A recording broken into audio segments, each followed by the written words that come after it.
Okay, तो गौरव नहीं आएगा, ठीक है, आज क्लास में। चलो कोई नहीं, ठीक है बच्चों, सो स्टार्ट करते हैं, है ना। डी ब्लॉक एलिमेंट्स हम लोग कर रहे थे, है ना। हमने क्या क्या कर लिया था, इलेक्ट्रॉनिक कॉन्फ़िगरेशन हमने पढ़ ली थी, एक्सेप्शंस देख ली थी, है ना, एक्सेप्शंस देख ली थी, और हमने क्या कर लिया था, एटॉमिक रेडियाई का ट्रेंड देख लिया था, मेटेलिक रेडियाई का, एंथैल्पी ऑफ एटोमाइजेशन का भी देख लिया था ट्रेंड, ठीक है। सुमित मुझे ये बताओ, 3D में सबसे ज्यादा एंथैल्पी ऑफ एटोमाइजेशन किसकी होती है? मैम वेनेडियम की। और सबसे कम? Ma'am copper. सबसे कम? जिंक। प्रिंस सबसे कम? जिंक। हाँ जिंक, अनपेयर्ड इलेक्ट्रॉन नहीं है ना उसमें, ठीक है। मैम छोटा डाउट है, एक मिनट, ट्रांजिशन एलिमेंट के लिए ग्राउंड स्टेट एज वेल में भी चेक करते हैं 5। एक्साइटेड स्टेट में नहीं मेरा बेटा, उनकी कॉमन ऑक्सीडेशन स्टेट में, ठीक है। ग्राउंड स्टेट में तो आपका वो है, लाइक उस पे कोई भी चार्ज नहीं है, प्लस या माइनस, ठीक है। तो जैसे अगर मान लो मैं बात कर रही हूँ कॉपर की, तो उसमें 3D10 है, तो वो ग्राउंड स्टेट की मैं बात कर रही हूँ, राइट। और अगर मान लो आप उसकी कॉमन ऑक्सीडेशन स्टेट की बात करोगे, जो कि उसकी +1 या +2 होते, तो उसमें देखो, अगर मान लो ग्राउंड स्टेट में वो फुल्ली फिल्ड है, जैसे कॉपर में D10 होता है, तो आपको उसकी कॉमन ऑक्सीडेशन स्टेट चेक करनी है, ठीक है। और जो ये अपन एक्साइटेशन करेंगे ना लोअर एनर्जी से हायर एनर्जी लेवल में, वो हम लिगेंड की प्रेजेंस में करेंगे, जो कि हम कोऑर्डिनेशन कंपाउंड्स में सीखेंगे, ठीक है। अभी जो ये मैं बोल रही हूँ क्रोमियम+3 क्रोमियम+2, अभी ये फ्री मेटल आयन है, ठीक है। हाँ कॉपर ट्रांजिशन है, क्योंकि कॉपर+2 में D9 होता है, and D9 is a partially filled, ठीक है, that is why copper regarded as a transition element, ठीक है। ऑल राइट, ठीक है, तो जिंक की सबसे कम होगी 3D में, और वेनेडियम की सबसे ज्यादा होगी। आज मैं क्या करवाऊंगी आप लोगों को, ऑक्सीडेशन स्टेट जितना पढ़ा दिया एक बार रिवाइज कराऊंगी, और एक दो पॉइंट्स उसमें रह गए थे वो आप लोगों को कवर कराऊंगी। मोस्ट इंपॉर्टेंट ये है, इसमें सारे बच्चे सुन लेना ध्यान से कि मैं क्या बोल रही हूँ, क्योंकि फिर जब तुम एनसीईआरटी पढ़ोगे तुम लोग बंद कर दोगे बुक देखते ही, ठीक है। बहुत कंफ्यूजिंग लैंग्वेज दे रखी है, मेरे को तो समझ नहीं आता क्यों इतना डिफिकल्ट कर रखा है इस चैप्टर को एनसीईआरटी वालों ने, है नहीं इतना। उसके बाद मैं मैग्नेटिक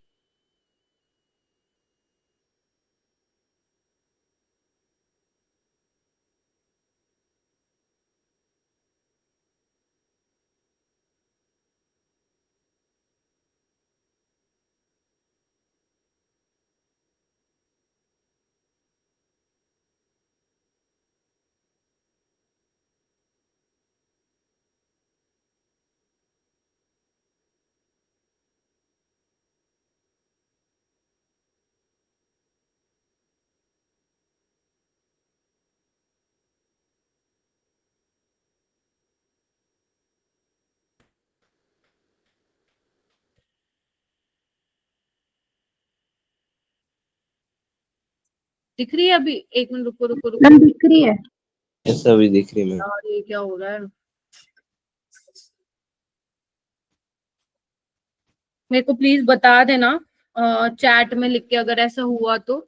ये वाईफाई ना दिक्कत देता है बहुत, जियो वाला, नहीं जियो वाला नहीं, नेट प्लस वाला, ये पता नहीं क्या वेदर में पता नहीं क्या दिक्कत हो जाती है, ठीक है। ऑल राइट, आवाज आ रही है ना मेरी सबको? बारिश तो यस कल की हो रही Yes, है ma'am. यहाँ पे, ठीक है। तो मैं ये कह रही थी कि लास्ट के 10-15 मिनट में मैं केमिकल बॉन्डिंग के 4 क्वेश्चन तुमसे करा के देखूंगी, ठीक है। अच्छा तुम्हारे आ गई बारिश, ठीक है, चलो ठीक है, कोई बात नहीं, ठीक है।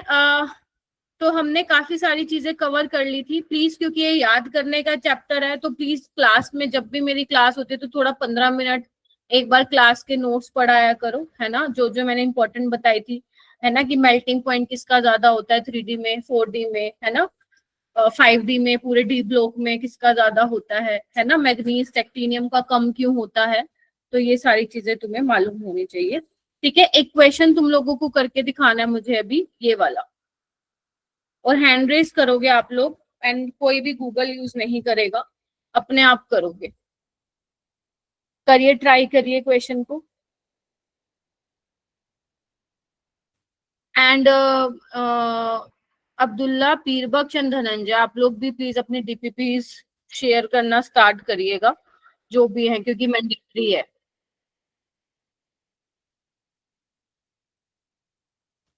हाँ जी, ठीक।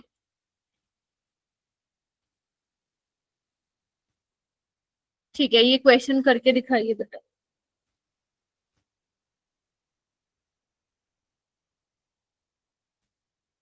हैंड रेस कर लेना। ऋषि, संदीप, सुमित एक्टिव थोड़ा आज क्लास में, हर्षित, आरुष, समीर एक बार रीज्वाइन कर लो बेटा।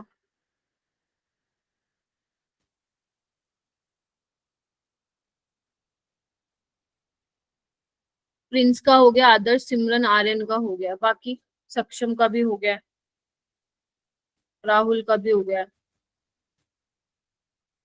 क्या होगा? अच्छा, ओके, ठीक है। धनंजय, पीरबख्श और अब्दुल्ला, ये तीसरा लेक्चर है, आपको थोड़ा सा ये देखना पड़ेगा पहले, रिकॉर्डिंग इसकी। ठीक है, ओके। ऋषि आप बताओ मुझे। मैम 11। अच्छा, 11 आ रहा है, ओके। साजिया,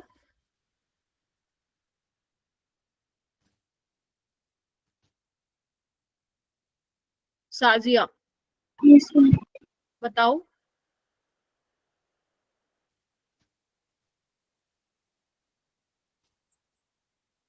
बच्चों पढ़ते ही नहीं हो। संदीप, 11 आ रहा है। 11 आ रहा है। 11 आ रहा है क्या बाकी जिन्होंने हैंड रेज भी किया था? Yes ma'am. Yes ma'am. Peerbakhsh 9 नहीं आएगा बेटा, यहाँ 11 आएगा, क्योंकि ये एक्सेप्शन में आता था, है ना। नवाबी क्यों करे रजा, मौत तक रुकावटें राह में पड़ेंगी और पिटाई होगी, राइट। तो उसमें नवाब में ये एनबी ही था अपना, पहले रुकावटें आपका ये था, ठीक है, रुदेनियम। तो अपना याद करो, ये नियोबियम कहाँ आता था? वी नोबिता आता था, याद करो, है ना। और ये क्या आता था? आयरन उठ गया, ओसम, ठीक है। तो अपना वेनेडियम में क्या कॉन्फ़िगरेशन थी? स्कैंडियम तेरी विदाई, यानी कि 23 था। तो ये कितना था अपना? 23, 4s2 3d3 था, ठीक है। और मैंने कहा था जो एक्सेप्शंस थी वहां पे क्या आएगा? 1 आ जाएगा। तो यहाँ पे 5s1 आएगा और 4d क्या आ जाएगा? 4 हो जाएगा। फिर गेटिंग माई पॉइंट। यहाँ पे क्या था अपना? 3d6 4s2 था, तो यहाँ पे भी क्या आना चाहिए था? 4d6 5s2, लेकिन यहाँ पे s में क्या था? याद करो, 1 था। अगर यहाँ 1 तो यहाँ 7 हो जाएगा। तो ये था। तो ये रुदेनियम में 7 है, नियोबियम में 4 है, तो 7 + 4 11। 11 would be the answer. Clear है? ये अभी जेई में ही पूछा गया था रिसेंट, तो काफी अच्छे क्वेश्चंस पूछ रहे हैं, ठीक है। कर लोगे ना? चलो, बहुत ही बढ़िया। आज भी मैं और भी करवाऊंगी आप लोगों को क्वेश्चंस, जेई के ही करवाऊंगी, ताकि आपको पता लगे कैसे टाइप के क्वेश्चन पूछे गए हैं। इजी था ना? चलो ठीक है। जिसको मुश्किल लगा वो मतलब आपने रिवाइज नहीं किया था, वैसे क्वेश्चन मुश्किल नहीं था, है ना, थियोरिटिकली था। देखो ये टेबल है, ये टेबल तो हमेशा ध्यान रखना, जितनी भी आप ब्लॉक केमिस्ट्री करेंगे ना उसमें आपको एनसीईआरटी टेबल आनी चाहिए, जो जो मैं आप लोगों को बताऊंगी। Electronic configuration we have already done, enthalpy of atomisation we have already done.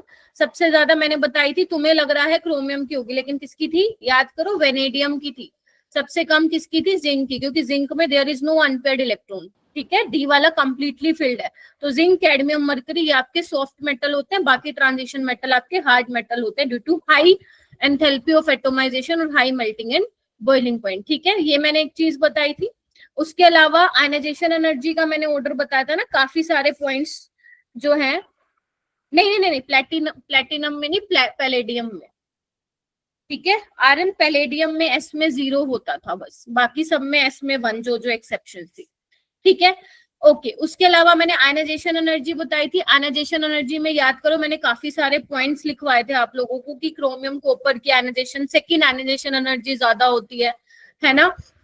उसके अलावा कॉपर की, जिंक की थर्ड आयनाइजेशन एनर्जी ज्यादा होती है, मैग्नीज की भी थर्ड आयनाइजेशन एनर्जी ज्यादा होती है, इसीलिए कॉपर हो गया, जिंक हो गया, और इसमें निकल भी है जो रेयरली मतलब बहुत डिफिकल्ट होता है इनकी +3 ऑक्सीडेशन स्टेट को ऑब्टेन करना, है ना। और मैंने ये भी कहा था फर्स्ट आयनाइजेशन एनर्जी में वीना को पैसा नहीं देना, याद है तुम लोगों को, वीना को पैसा नहीं देना। ठीक है, इन 3 में एक्सेप्शन आ रही थी, है ना। वीना बोले तो वेनेडियम, को यानी कोबाल्ट, नहीं यानी कि निकल। Getting my point. उसके अलावा अगर मैं मेटेलिक की रेडियाई की बात करूं तो सारे बच्चे इधर ध्यान से देखेंगे। अगर मैं मेटेलिक की बात करूं, देखो यहाँ पे मेटेलिक और आयनिक रेडियाई की दे रखी है। मेटेलिक में, अच्छा चलो ये भी छोड़ो, एटॉमिक में क्या था अपना, मैं रिवाइज करा रही हूँ ताकि तुम्हें थोड़ा याद आ जाए। मेटेलिक में एटॉमिक में क्या था, स्कैंडियम टू मैग्नीज डिक्रीज हो रहा था, आयरन कोबाल्ट निकल की बराबर थी, फिर कॉपर से जिंक बढ़ रही थी, है ना।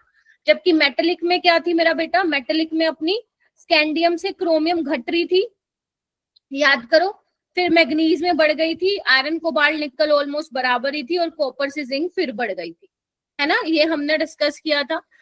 ठीक है, और मैं आयनिक रेडियाई की बात करूं तो आयनिक रेडियाई वैसे बहुत ज्यादा मतलब इंपॉर्टेंट तो नहीं है, बट तुम देख सकते हो यहाँ पे वैसे कायदे से क्या होना चाहिए, लेफ्ट टू राइट घटनी चाहिए। तो देखो ना, डिक्रीज हो रही है, डिक्रीज हो रही है, मैग्नीज की देखो इसमें बढ़ गई, कैन यू सी दैट, देख रहे हो, मैग्नीज की फिर बढ़ गई, और आयरन कोबाल्ट निकल की ऑलमोस्ट क्या है, बराबर है, देखो इधर।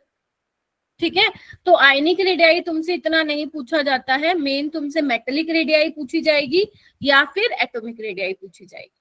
क्लियर है ये वाली बात, ध्यान रखिएगा। ठीक है, उसके अलावा इलेक्ट्रोड पोटेंशियल में आज तुम लोगों को कराऊंगी। मैं रिक्वेस्ट कर रही हूँ आप लोगों से कि प्लीज आज का लेक्चर थोड़ा सा ध्यान से देखना। इलेक्ट्रोड पोटेंशियल थोड़ा सा अटपटा सा टॉपिक है, वहां पे चीजें आपको समझनी पड़ेंगी कि क्या कहना चाह रहा है एनसीईआरटी, क्योंकि क्वेश्चन एक अलग लेवल के बनते हैं यहाँ से। ठीक है, वो आज मैं कराऊंगी आप लोगों को। डेंसिटी हमने कर लिया था। डेंसिटी क्या होता है, लेफ्ट टू राइट आपका क्या बढ़ता है, साइज घटता है लेकिन मास भी बढ़ रहा होता है, तो मास बढ़ता है तो आपका डेंसिटी बढ़ता है।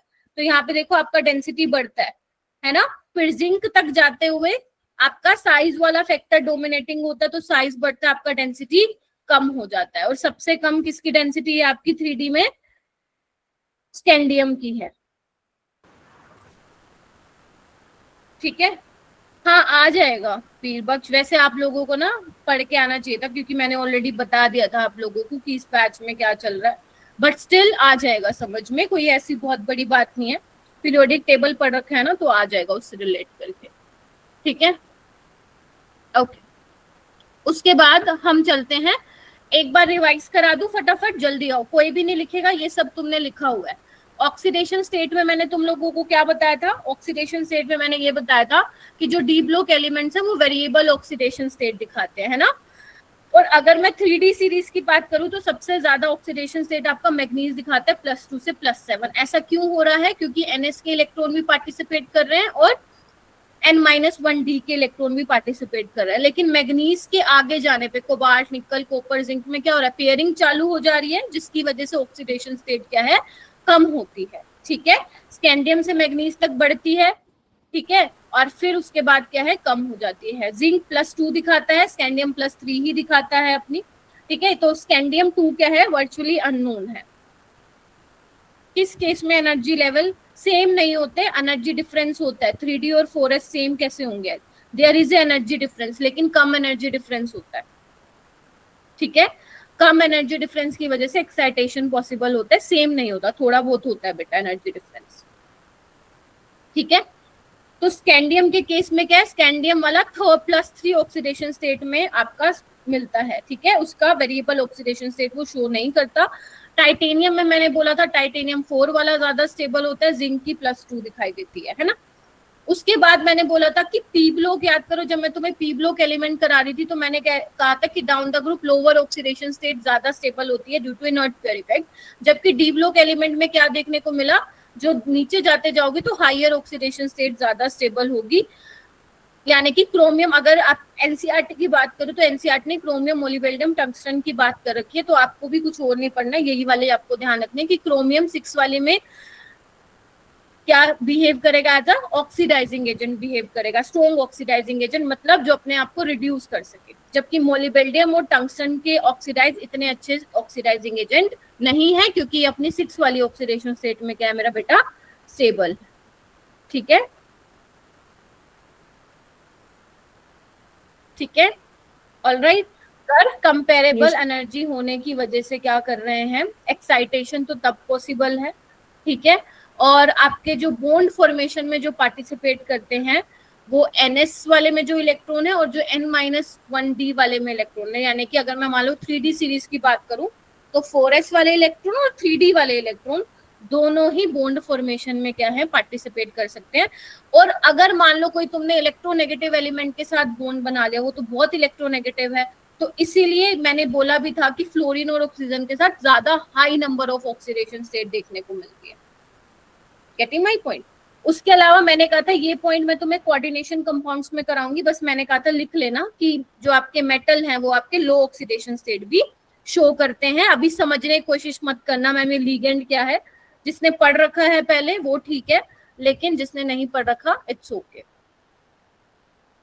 मैम एक बार थर्ड वाला पॉइंट रिपीट कर दोगे आप? आपने पहले वीडियो देखी है अब्दुल्ला? मैम नोट से करा था मैंने, मैम वीडियोस नहीं आपको देखी। वीडियोस देखनी पड़ेंगी, नोट से नहीं आएगा समझ में। आपका जो क्रोमियम है +6 ऑक्सीडेशन स्टेट में, मोलिबेडियम है जो +6 में, और जो टंगस्टन है जो हायर मेंबर, मतलब जो हैवियर मेंबर है, यानी कि डाउन द ग्रुप आप जब जाओगे तो हायर ऑक्सीडेशन स्टेट ज्यादा स्टेबल होते हैं डी ब्लॉक एलिमेंट में, जिसकी वजह से ये दोनों स्टेबल है। और ये मतलब ये नहीं है इतना स्टेबल, इसीलिए स्ट्रॉन्ग ऑक्सीडाइजिंग एजेंट की तरह बिहेव करता है। ऑक्सीडाइजिंग एजेंट मतलब जो दूसरों को ऑक्सीडाइज, खुद को रिड्यूस, यानी कि ये जाना चाहेगा लोअर ऑक्सीडेशन स्टेट में। ये इतने अच्छे नहीं है कंपैरेटिवली, तो बस ये बताया है कि हेवियर मेंबर के लिए हायर ऑक्सीडेशन स्टेट ज्यादा। मैम वो लास्ट पे जो डाइक्रोमेट वाली लाइन है मैं वो नहीं समझ में आई। हाँ, वो मैं जब आपको प्रॉपर्टीज कराऊंगी तब आएगी आपको समझ में, तब मैं आप लोगों को बता दूंगी पोटेशियम, क्योंकि आपने क्लास में ली थी ना लास्ट वाली। ओके, तो यहाँ पे हम बात करेंगे, ये आपकी एनसीईआरटी में दे रखी है टेबल, तो इसमें आप लोगों को मैंने क्या बताया था, आप देख रहे हो वेनेडियम की जैसे +5 वाली ऑक्सीडेशन स्टेट, देखो सबसे ज्यादा ऑक्सीडेशन स्टेट आपको पता है कहाँ दिखेगी, जब आपका ट्रांजिशन मेटल फ्लोरीन या ऑक्सीजन के साथ जो है बॉन्ड बना रहा होगा। जैसे क्रोमियम की देखो मैक्सिमम +6 जा रही है, देखो फ्लोरीन के साथ मिल रहा है आपको। टाइटेनियम देखो, टाइटेनियम की +4 है, ठीक है। एक्स क्या है यहाँ पे एनसीईआरटी में दिया हुआ एक्स क्या है, फ्लोरीन टू आयोडीन हो सकता है, ठीक है। और यहाँ पे देखो मैग्नीज वैसे तो +7 तक जा सकता है, लेकिन फ्लोरीन के साथ वो +4 तक ही जाएगा। ऐसे इस तरीके से ये आप बता सकते हो, ठीक है। मैंने ऑलरेडी बता दिया था, तभी मैं डिटेल में नहीं बता रही, ठीक है। ये वही चीजें हैं, जैसे एनसीईआरटी ने ना कुछ कुछ रीजंस भी लिखे हुए हैं, क्या पता पेपर में आ जाए। इन्होंने बोला कि ये लिखा हुआ कि जो COF3 है वो क्यों स्टेबल है, हाई लैटिस एनर्जी की वजह से। और जो VF5 और CRF6 बन पा रहा है उसका रीजन क्या बोला है एनसीईआरटी ने, हाई बॉन्ड एनर्जी के लिए, ठीक है। मतलब बहुत ज्यादा एनर्जी देनी पड़ेगी तुम्हें ब्रेक कराने के लिए, तभी इनकी स्टेबिलिटी को इस बेसिस पे एक्सप्लेन किया है। ऑलराइट, ठीक है। मैग्नीज वैसे तो फ्लोरीन के साथ मैक्सिमम 4 ही बना सकता है, MN4 बना सकता है, MN5, MN6, MN7 नहीं बना सकता। लेकिन हाँ, मैग्नीज की आपको पता है हायर ऑक्सीडेशन स्टेट +7 तक जाता है, तो अगर वो ऑक्सीजन के साथ बॉन्ड बना रहा है MnO, ये O3 इस तरीके से है बेटा, तो अगर तुम यहाँ पे चेक करोगे तो मैग्नीज की क्या है, +7 ऑक्सीडेशन स्टेट है, ठीक है जी। ओके, उसके बाद आते हैं, ये वाला पॉइंट मैंने आप लोगों को नहीं बताया था, आओ एक बार मैं इसको बता देती हूँ दोबारा से, यहीं से स्टार्ट करते हैं। तो बेटा एक और पॉइंट है, जहां पे आपने ऑक्सीडेशन स्टेट वाला लिखा था ना, उसके नीचे ही ये वाला पॉइंट आप लोग लिखेंगे। क्या है point, another feature of fluoride is there instability in the low oxidation state. मैंने क्या लाइन बोली, ध्यान से सुनते जाओ, एनसीईआरटी की लाइन है कि अगर आपके कंपाउंड्स फ्लोरीन और ऑक्सीजन के साथ बन रहे हैं तो वो हायर ऑक्सीडेशन स्टेट में ज्यादा स्टेबल होंगे, because fluorine and oxygen are more electronegative element, वो खींच डालेंगे भाई इलेक्ट्रॉन को, ठीक है। तो वो कह रहे हैं अगर मैं VX2 की बात करूं तो इसमें VF2 क्या है, स्टेबल नहीं है। Getting my point? तो इसीलिए इन्होंने बोला एक्स क्लोरीन हो सकता है, ब्रोमीन हो सकता है, आयोडीन हो सकता है। क्लियर है इतनी लाइन? बताओ। उसके बाद कह रहे हैं कि सेम आप अप्लाई करोगे CuX पे, ठीक है, CuX पे अप्लाई करोगे, यानी कि CuCl होगा, CuBr हो सकता है और CuI हो सकता है। ऑलराइट, चलिए उसके बाद इन्होंने एक इंपॉर्टेंट पॉइंट लिखा हुआ है। क्या इंपॉर्टेंट पॉइंट लिखा हुआ है मेरा बेटा? इन्होंने लिखा हुआ है ऑल कॉपर 2 हैलाइड्स, मतलब जिसमें कॉपर +2 ऑक्सीडेशन स्टेट में, जैसे CuF2 हो गया, है ना, CuBr2 हो गया, CuCl2 हो गया, वो कह रहे हैं ये हमें पता है, लेकिन एक्सेप्ट द आयोडाइड, यानी कि according to NCERT CuI2 exist नहीं करता है। यही मतलब है ना, क्योंकि इसमें देखो कॉपर क्या है, +2 में है, ध्यान से देखो एक बार, है कि नहीं? ठीक है, ऐसा क्यों है? ऐसा इसलिए है मेरा बेटा, तुम्हें अगर ध्यान हो तो मैंने पी ब्लॉक एलिमेंट में तुम लोगों को बताया था कि जो I नेगेटिव है, अगर मान लो HI मैं ले लेती हूँ, या you can say also say I negative, वो अच्छा रिड्यूसिंग एजेंट है, मतलब जो दूसरों को रिड्यूस करेगा और खुद को क्या करेगा, ऑक्सीडाइज करेगा। तो आपकी NCERT में एक रिएक्शन भी लिखी हुई है कि अगर यहाँ पे कॉपर +2 में है मेरा बेटा और आपका I नेगेटिव है, तो I नेगेटिव किसमें ऑक्सीडाइज हो जाता है, I2 में हो जाता है, और यहाँ पे जो कॉपर 2+ है वो देखो किस में हो जाता है, कॉपर +1 में हो जाता है। तो ये हो जाता है, ये बन जाती है, ये रिएक्शन हो जाती है। देखो इधर, देखो इधर, ठीक है।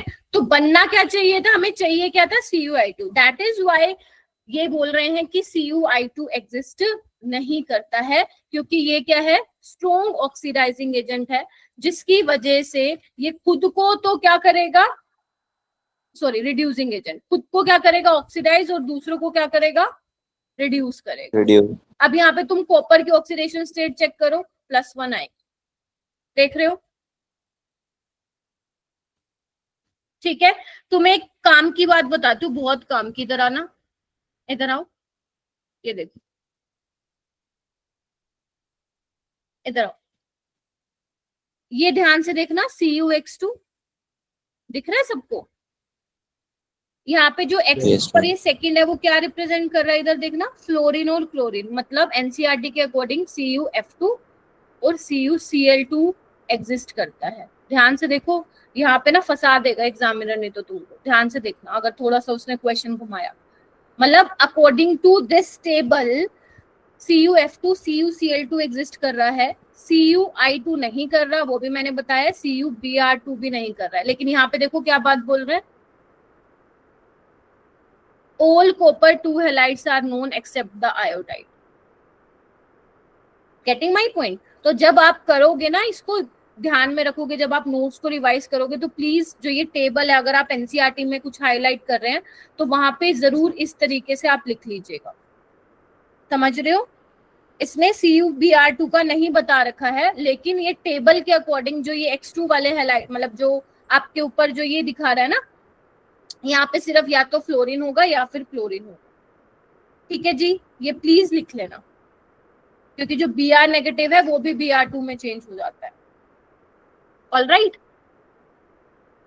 ठीक है, इसको फटाफट से लिख लो, फिर मैं आगे चलूंगी। इसको लिख लो बेटा, फिर मैं आगे चलूंगी। डन?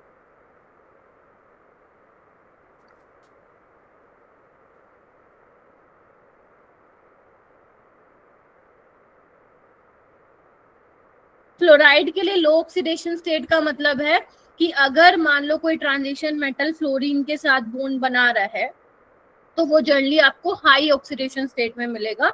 यहाँ पे इन्होंने एग्जांपल के लिए दिया और VX2, मतलब वो कह रहे हैं कि जब VF2 होगा ना तो वो स्टेबल नहीं होगा। Getting my point? क्योंकि फ्लोरीन के साथ जनरली जो ट्रांजिशन मेटल है और ऑक्सीजन के साथ वो हायर ऑक्सीडेशन स्टेट दिखा रहे हैं। दैट इज व्हाई ये लिखता है is there another feature of fluoride is there instability in the low oxidation state. ठीक है आर्यन, मतलब लो ऑक्सीडेशन स्टेट में वो स्टेबल नहीं है। वेनेडियम की जो, इधर ध्यान से देखो, जो वेनेडियम की जो हाई ऑक्सीडेशन स्टेट है वो देखो फ्लोरीन के साथ है, इधर देखो ध्यान से।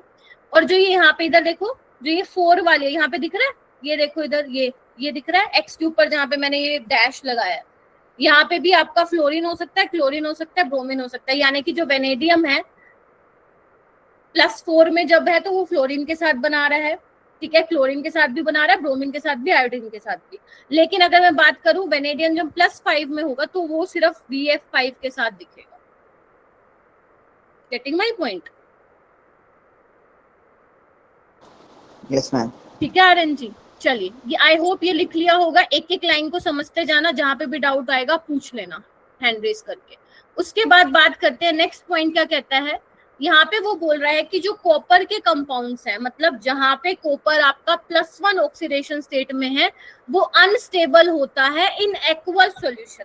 तो यहाँ पे एक पॉइंट नोट करने की बात है कि अगर कॉपर +1 तुम्हें कहीं दिख गया कि वो स्टेबल है, तो ध्यान रखना कॉपर 1 जो +1 है वो स्टेबल होता है सिर्फ इन सॉलिड वाले केस में,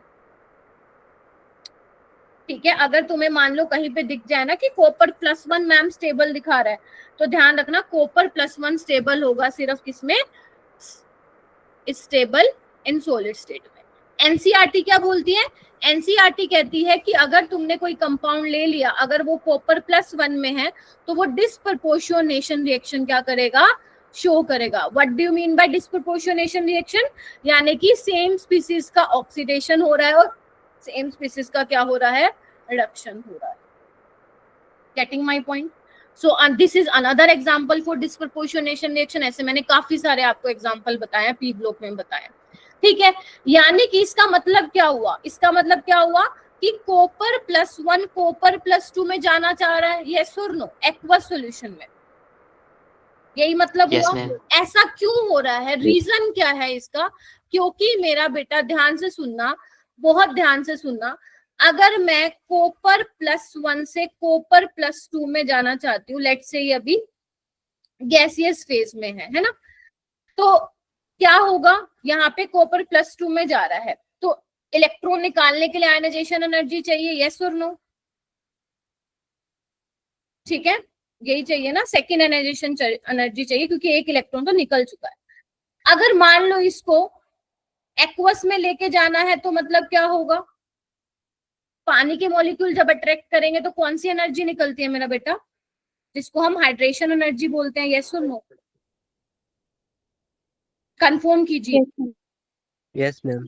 तो अब वो बोल रहा है कि कॉपर से कॉपर +2 में जा रहा है, यानी कि जब कॉपर +1 +2 में जा रहा होगा तो उसके लिए कम आयनाइजेशन एनर्जी लग रही होगी, लग तो रही होगी लेकिन कम लग रही होगी। और जब कॉपर +2 एक्वस में गया तो उसमें high amount of energy release हो रही होगी, वो इतनी ज्यादा एनर्जी रिलीज हो रही होगी कि जो आयनाइजेशन एनर्जी सेकंड हमें चाहिए थी इलेक्ट्रॉन निकालने के लिए, वो उसको भी क्या कर रही है, कंपनसेट कर रही है। Getting my point? फिर से रिपीट करूं, मतलब जब हाइड्रेशन एनर्जी, जो बेसिकली जो एनर्जी आपकी रिलीज हो रही है दैट इज हाइड्रेशन एनर्जी, वो इतनी ज्यादा रिलीज हो रही है, मतलब उसकी वैल्यू इतनी ज्यादा नेगेटिव है कि जो तुम्हें एक इलेक्ट्रॉन निकालने के लिए कॉपर +2 में बदलना है, वो उसको क्या कर दे रही है, कंपनसेट कर दे रही है। बोलो यस और नो। तो यही लिखता है, the stability of +2 rather than copper +1 is due to the much more negative hydration energy of copper +2 as compared to copper +1, which is more than the compensate for the second ionization energy of copper। तो ये है NCERT की line जो NCERT लिखती है, ठीक है।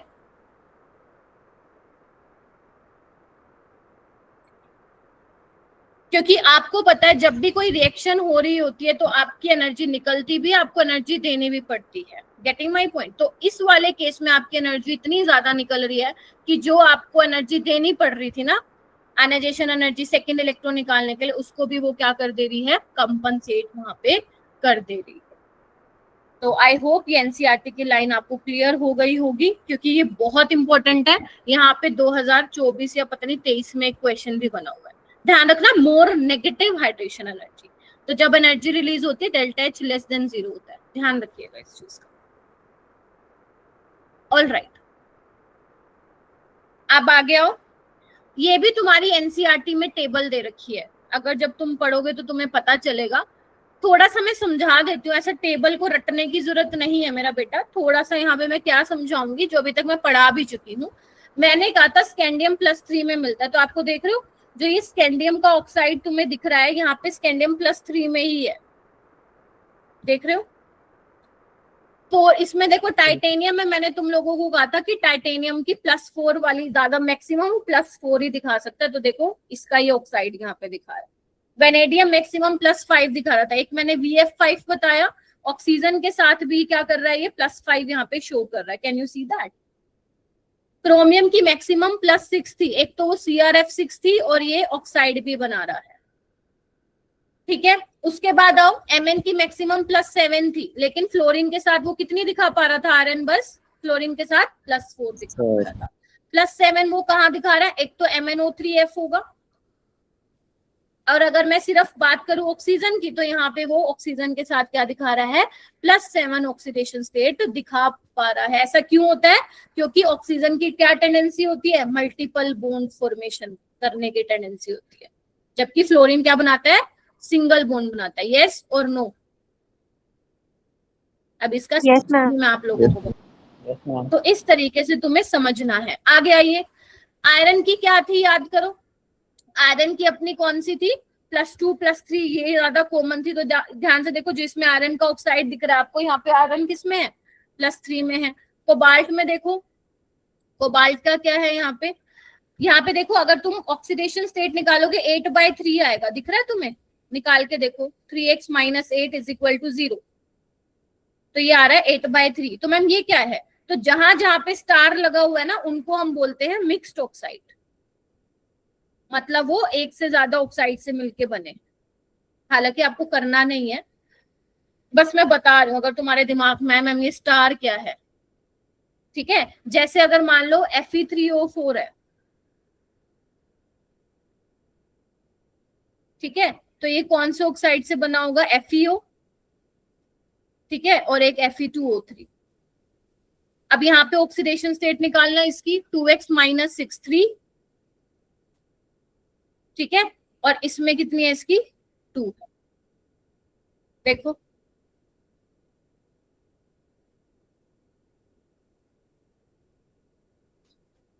तो ये मिक्स ऑक्साइड, मतलब एक से ज्यादा ऑक्साइड से मिलके बने। ऐसे कोबाल्ट का ऑक्साइड कोई पूछेगा नहीं आपसे, सिर्फ मैं स्टार का मतलब बता रही हूँ। यहाँ पे निकल देखो +2 में है, कॉपर या तो +1 और +2 कॉमन ऑक्सीडेशन स्टेट है। जिंक भी यहाँ पे +2 में मिल रहा है, क्योंकि आपको पता है जिंक की +2 से ज्यादा वो नहीं दिखाता। तो ये यहाँ पे एनसीईआरटी बता रही है, ठीक है जी।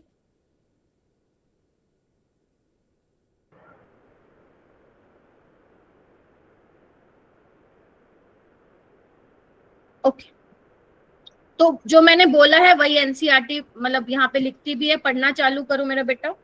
पहला पॉइंट लिखती है NCERT, the highest oxidation state in the oxide coincide with the group number and is attained in scandium oxide to manganese oxide. बात ठीक है ना, यहाँ से यहाँ तक बोलो। यहीं तक दिखा रही है, ठीक है। उसके बाद सेकंड बोलता है, the ability of oxygen to stabilise this high oxidation state exceed that of fluorine. Thus, the highest Mn fluoride is MnF4, where highest oxide is Mn2O7. Reason क्या है, क्योंकि फ्लोरीन जो है सिंगल बॉन्ड बना पा रहा है यहाँ पे देखो, और जबकि ऑक्सीजन की क्या टेंडेंसी होती है, मल्टीपल बॉन्ड बनाने की टेंडेंसी होती है। देखो इधर,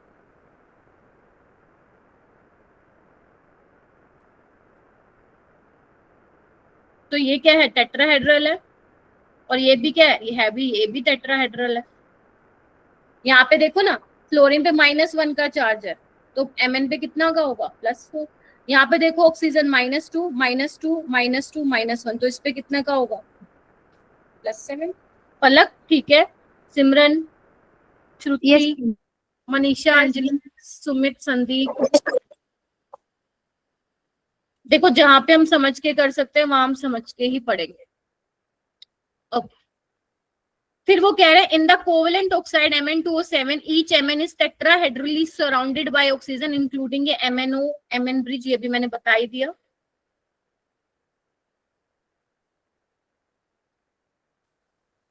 ठीक है, तो ये क्या है, MnO Mn ब्रिज इसको बोल रहे हैं।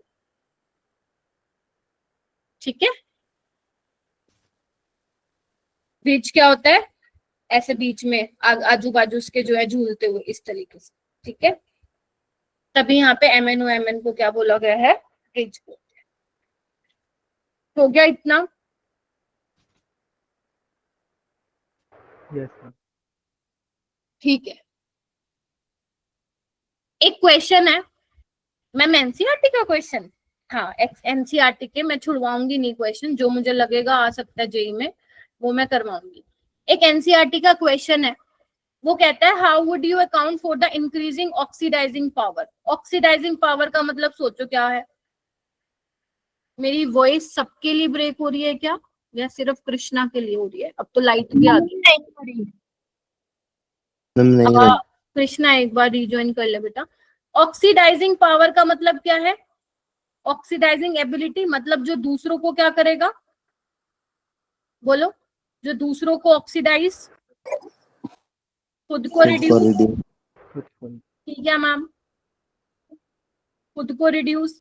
ठीक है मैम, तो अब ध्यान से देखो, यहाँ पे मैग्नीज किस में है, +7 में है। ठीक है, यहाँ पे क्रोमियम क्या है, ये डाइक्रोमेट है। देखो इधर Cr2O7 2 negative is a dichromate, इसकी हमें प्रॉपर्टीज भी पढ़नी है। MnO4 नेगेटिव क्या है आपका, परमैग्नेट है, और ये क्या है, वेनेडियम ऑक्साइड है। तो यहाँ पे वेनेडियम के ऑक्सीडेशन स्टेट कितनी है, +5। ध्यान से देखो, तो जैसे जैसे आपकी ऑक्सीडेशन बढ़ेगी तो उसका ऑक्सीडाइजिंग पावर क्या होगी मेरा बेटा, इंक्रीज होगी। क्योंकि जो Mn+7 में है वो क्या करना चाहेगा, खुद को रिड्यूस करना चाहेगा। क्यों करना चाहेगा रिड्यूस, क्योंकि आपको पता है Mn+2 तो स्टेबल होती है, बोलो हाँ या ना। ठीक है, तो अगर आपका Mn हायर ऑक्सीडेशन स्टेट में है तो वो रिड्यूस करना चाहेगा। ठीक है, और अगर मैं क्रोमियम +6 की बात करूं, अभी मैंने बताया था आप लोगों को पीछे कि क्रोमियम हायर ऑक्सीडेशन स्टेट में है तो वो क्या करना चाहेगा, अपनी कम में जाना चाहेगा। क्रोमियम +3 जो होती है वो काफी ज्यादा स्टेबल भी होती है ऑक्सीडेशन स्टेट। उसके बाद आती है वेनेडियम +5, ये भी लोअर ऑक्सीडेशन स्टेट में जा सकता है। तो मतलब जितनी ज्यादा ऑक्सीडेशन स्टेट होगी उतनी उसकी क्या होगी, ऑक्सीडाइजिंग पावर होगी, मतलब खुद को रिड्यूस करने की टेंडेंसी उसकी क्या होगी, ज्यादा। ठीक है, यस। यही एनसीईआरटी लिखती है, this is due to the increasing stability, मतलब जब वो अपनी लोअर ऑक्सीडेशन स्टेट में है Mn और क्रोमियम वो ज्यादा स्टेबल हैं, तभी क्या कर रहे हैं, species to which they are reduce, तभी वो क्या कर रहे हैं, स्ट्रॉन्ग ऑक्सीडाइजिंग एजेंट की तरह क्या कर रहे हैं, बिहेव कर रहे हैं। तो ये बहुत इंपॉर्टेंट है, लिख लो। अभी तुम्हें इंपॉर्टेंट इसलिए बोल रही हूँ क्योंकि क्वेश्चन पहले पूछे गए हैं। ऑक्सीडेशन स्टेट के बेसिस पे कंपेयर करोगे, ऑक्सीडेशन स्टेट के बेसिस पे कंपेयर करोगे आप लोग, जितना ज्यादा आपका ऑक्सीडेशन स्टेट होगा उतना ज्यादा वो क्या करेगा, अपने आप को रिड्यूस करने की वो टेंडेंसी रखेगा। ऑलराइट, तो यहाँ पे मैग्नीज की सबसे हायर ऑक्सीडेशन स्टेट है, तो यहाँ पे वो अपने आप को क्या करेगा, पहले रिड्यूस करेगा। ठीक है, तो on the basis of oxidation state आप एक्सप्लेन करोगे। उसके बाद नेक्स्ट आता है इलेक्ट्रोड पोटेंशियल। क्या हमने इलेक्ट्रोकेमिस्ट्री में भी पढ़ी थी ये चीजें, थोड़ी सी याद करो। ठीक है, थोड़ी सी याद करो। ठीक है, ओके। तो मैंने आप लोगों को याद करो ये बताया था कि अगर मान लो दो स्पीसीज हैं, लेट्स से किसी का भी एग्जांपल ले लो, दो स्पीसीज हैं ए और बी, अगर ए का रिडक्शन पोटेंशियल ज्यादा है बी से तो ए क्या करेगा, खुद को रिड्यूस करेगा, और बी उसके कंपैरिजन में क्या करेगा, खुद को ऑक्सीडाइज करेगा। यही बताया था। तो यहाँ पे कुछ डेल्टा जी NEF वाला फॉर्मूला दिया हुआ है कि ई सेल अगर ग्रेटर देन होगा तो डेल्टा जी लेस देन 0 होगा, मतलब स्पॉन्टेनियस रिएक्शन होगी। ठीक है, तो मैम इसका हम यहाँ पे कैसे यूज करेंगे डी ब्लॉक एलिमेंट में, तो मैं आप लोगों को थोड़ा सा बताना चाहती हूँ मेरा बेटा, प्लीज ध्यान से सुनना। ओके, याद करो जब मैं इलेक्ट्रोकेमिकल सीरीज आप लोगों को करा रही थी, तो जो आपका SHE था, स्टैंडर्ड हाइड्रोजन इलेक्ट्रोड, उसका हम कितना मान के चलते थे, इलेक्ट्रोड पोटेंशियल 0, और उसके नीचे जो एलिमेंट्स आ रहे थे उनका सबका नेगेटिव था, है ना, अकॉर्डिंग टू योर एनसीईआरटी, और उससे जैसे ऊपर जा रही थी वहां पे पॉजिटिव था। नेगेटिव वाले क्या दिखा रहे थे, वो स्ट्रॉन्ग क्या है, रिड्यूसिंग एजेंट है। मतलब अगर आपका रिडक्शन पोटेंशियल जितना नेगेटिव में होगा, मतलब वो उतना अच्छा स्ट्रॉन्ग रिड्यूसिंग एजेंट की तरह बिहेव करेगा, मतलब खुद को वो ऑक्सीडाइज करना चाहेगा। और अगर मान लो SHE के कंपैरिजन में वो ज्यादा पॉजिटिव वैल्यू है, मतलब वो स्ट्रॉन्ग ऑक्सीडाइजिंग एजेंट की तरह बिहेव करेगा। ठीक है, मतलब जो खुद को रिड्यूस करेगा और दूसरों को क्या करेगा, ऑक्सीडाइज करेगा। ठीक है, अच्छा अब मैम यहाँ पे है क्या, प्लीज थोड़ा सा ध्यान से सुनना जो मैं बोल रही हूँ। अगर मान लो पहले तुम्हारा मेटल सॉलिड फेज में है, अगर तुम्हें आयनाइजेशन एनर्जी देनी है, मतलब अगर तुम्हें इलेक्ट्रॉन निकालना है, तो सबसे पहले तुम्हें उसको किस फेज में लाना पड़ता है, गैसेस में। गेटिंग माय पॉइंट और नो? तो अगर तुम्हें मेटल को लाना है गैसेस फेज में, तो क्या देनी पड़ेगी, एंथैल्पी ऑफ एटोमाइजेशन, बस ये बता दो मेरे को। Yes, ma'am. Yes, ma'am. Yes, ma'am. ठीक है, अगर मान लो मैं इसको M+ में चेंज करूं, तो मतलब मुझे आयनाइजेशन एनर्जी 1 देनी पड़ेगी। ठीक है, और अगर 2 में करनी पड़ेगी तो मुझे आयनाइजेशन एनर्जी 2, दोनों का सम बोलो। ठीक है, और अगर मान लो मुझे इसको एक्वस में लेके जाना होगा, तो फिर क्या होगा, यहाँ पे हाइड्रेशन एनर्जी जितनी ज्यादा रिलीज होगी उतना ज्यादा M+2, मतलब यहाँ पे हमें हाइड्रेशन एनर्जी देनी पड़ेगी, मतलब हाइड्रेशन एनर्जी रिलीज होगी जब बनेगी। तो मैम इसको हम कैसे समझ सकते हैं, ये बताओ आप, ध्यान से सुनना जो मैं बोल रही हूँ। अगर मैं बोलूं तुम्हें मेरा M से M+2 में जाना है, मुझे ध्यान से सुनना मेरा बेटा, या मेरे पास दूसरा है कि मुझे M2+ से M में जाना है। ठीक है, सोचो, अगर मान लो कोई मेटल है और वो अगर +2 में जाना चाहता है, तो एक तो ये 2 आयनाइजेशन एनर्जी भी देनी पड़ेगी, फर्स्ट और सेकंड वाली, है ना। और जब M+2 बनेगा, क्योंकि एक्वस है तो वाटर के मॉलिक्यूल अट्रैक्ट करेगा, तो एनर्जी भी रिलीज होगी। तो अगर मैं तुम्हें बोलूं मेरा बेटा, अगर हाइड्रेशन एनर्जी इसमें ज्यादा रिलीज हुई, ध्यान से सुनना, इतनी ज्यादा रिलीज हुई कि आप मतलब बेसिकली इसको कंपनसेट कर सके, तो क्या मैं बोल सकती हूँ M+2 में जाएगा, जाना चाहेगा, यस और नो? Yes ma'am. और जो रिडक्शन पोटेंशियल की वैल्यू है वो नेगेटिव में आएगी, बस मुझे ये कंफर्म कर दो, है ना, मतलब मोर नेगेटिव होगी।